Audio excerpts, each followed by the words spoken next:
The many worlds of the multiverse have been open to us. Though the invasion of Elish Norn has done untold damage to reality itself, it too has gifted us a glimpse into those planes not yet seen by players. There's even more out there now being discovered by Magic the Gathering players thanks to the battle cards found in March of the Machine.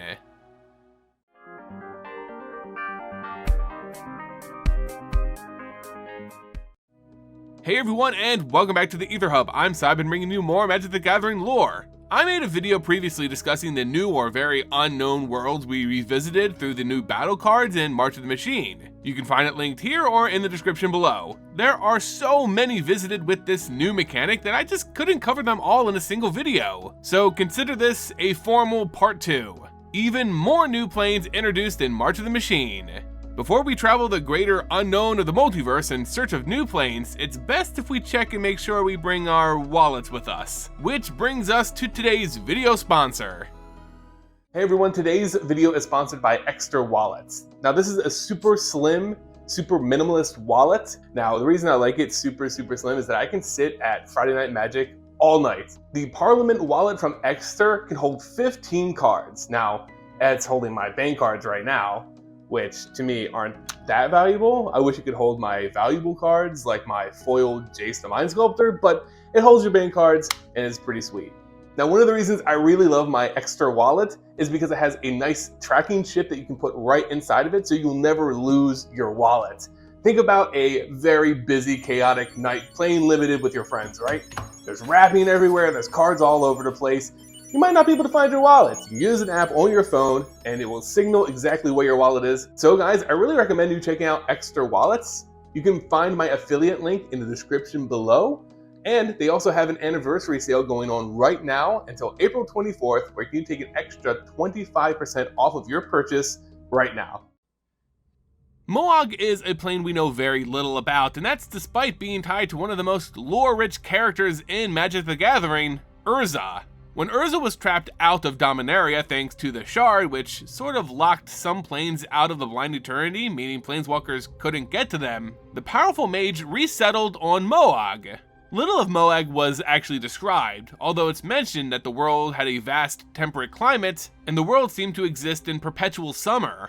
Urza noted that the people of Moag, too, were vast and cultural, but didn't go beyond that to describe any political climate of its various nations. It was a pleasant world at peace, watched over by powerful dryads who acted as shepherds of nature, and who provided fresh and abundant harvests for the plane's inhabitants.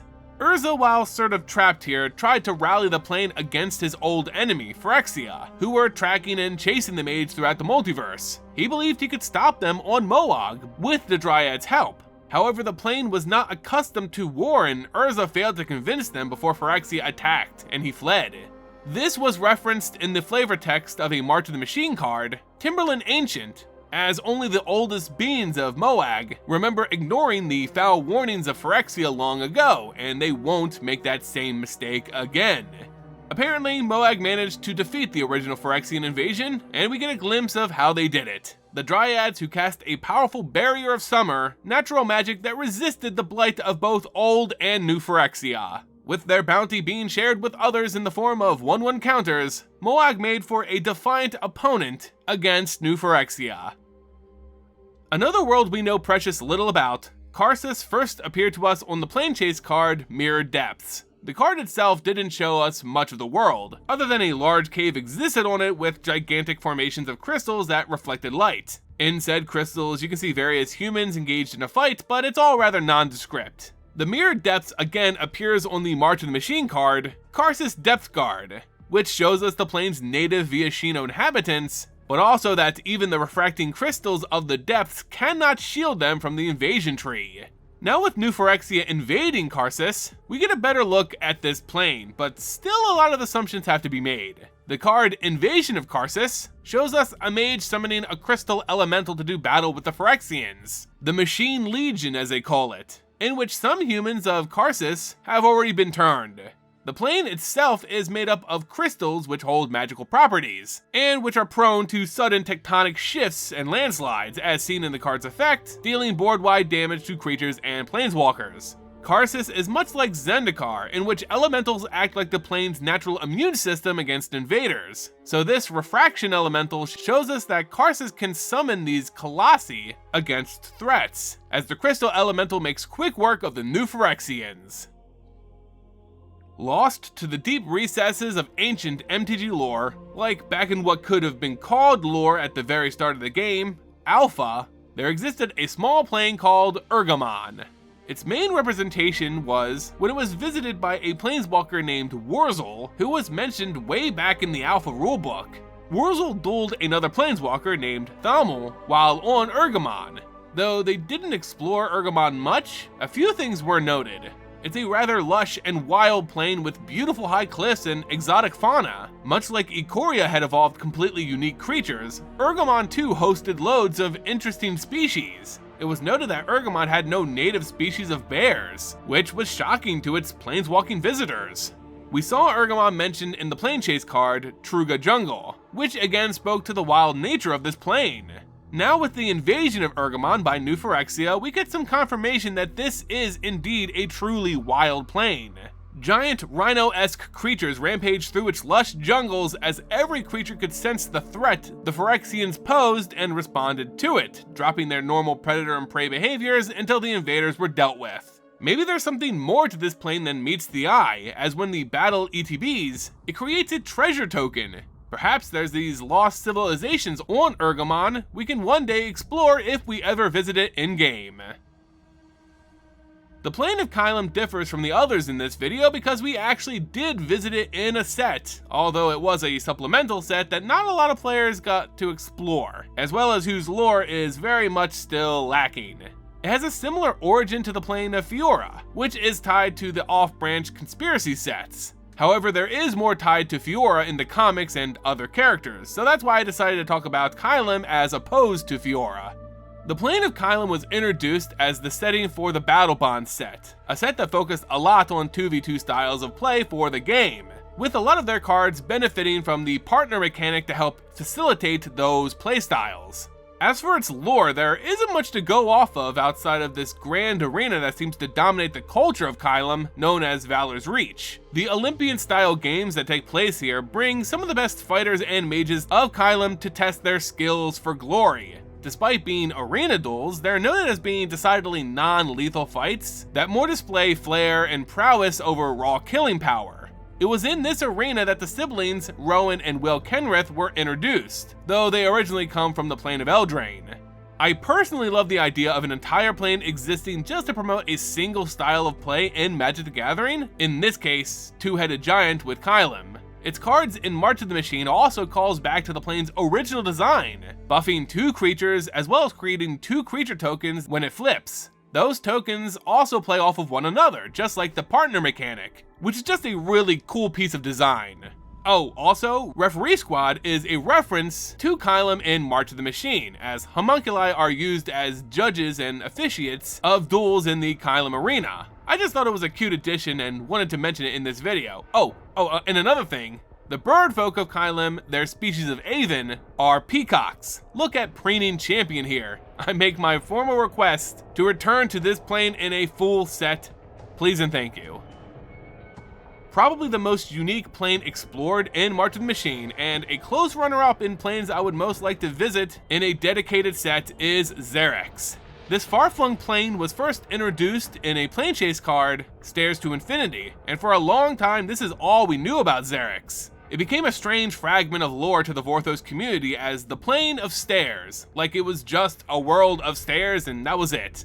With the Phyrexian invasion breaking through to Xerex, however, we learn that this plane has a lot more to it than a single infinite staircase. Xerex is a plane where the laws of gravity and reality don't really function as they would throughout the majority of the planes we visited. Rather, Xerex is grounded more in theoretical thinking than anything concrete. There's a lot of mathematics and geometry on the level of quantum mechanics that takes place here, a plane where thinking literally doesn't mesh with their reality. To me, the appearance of Xerex has a heavy Quandrix vibe, the math nerds of the Strixhaven school. They both have a lot of similarities. We also learn that Xerex does have inhabitants, those who have evolved to live in this more theoretical world. There are humans, but most notably, March of the Machine introduced their race of angels to the world. Xerex Strobe Knight as well as Knight of Xerex both go on to talk about how the plane's unique reality, by its very nature, opposed the rigid minds of the Phyrexians who just couldn't comprehend Xerex's reality. The Invasion of Pyrulea is an interesting card, not only in the fact that it's in my favorite color combination and does stuff that I just absolutely love, but because of the history this plane plays in the lore of MTG. Pyrulea was first featured in the plane chase card Horizon Bows, on which its now infamously large vegetation was first shown to players. This would go on to be a defining feature of the plane. In the game's story, Pyrulea is a place not truly explored, existing as a footnote in one of the greatest stories in MTG, the Rise of the Phyrexians. As you can probably tell, the plane's name, Pyrulea, sounds suspiciously close to Phyrexia. This is not some coincidence. This plane is actually where Yawgmoth would take inspiration when he would eventually name his own dark and twisted plane. So Pyrulea stands as the precursor, if you would, for Phyrexia, if only in name.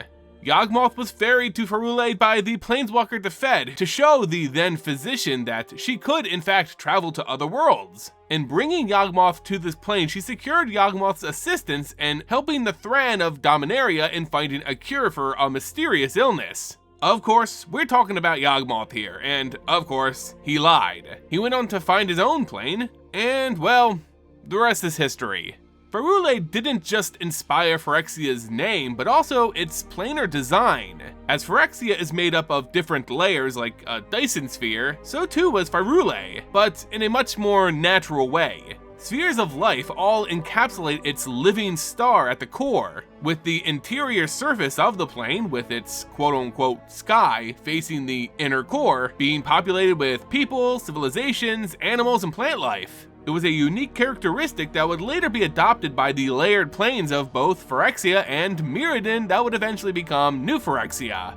With Invasion of Pyrulea, we are getting our very first look at this plane, showing us a small part of its population, humanoids who ride flying beasts into battle. On a plane with such large vegetation, it would seem flight is an advantage. When it transforms, we get to see more of its natural fauna, the gargantuan slabhorn. Its flavor text says it can smash through the branches of the invasion tree as easily as a Phyrulean fern. Clearly, even its wildlife must grow to a gigantic size. And there you guys go, even more planes introduced to Magic the Gathering with the invasion of March of the Machine. I loved this little look into the previously unknown, with my absolute favorite plane, Xerex, being my top pick for a dedicated MTG set. Of course, I want to know your thoughts in the comments below. Which plane featured in March of the Machine's battles would you most want to see in a dedicated set? Let me know in the comments right now. And that's gonna do it for today's video, guys. Remember, if you enjoyed the video, consider supporting the channel by leaving it a like, becoming a subscriber or member, dropping a super thanks, and sharing it with friends. It all goes a long way in helping our community grow. As always, thank you all so much for watching, and until next time, see ya!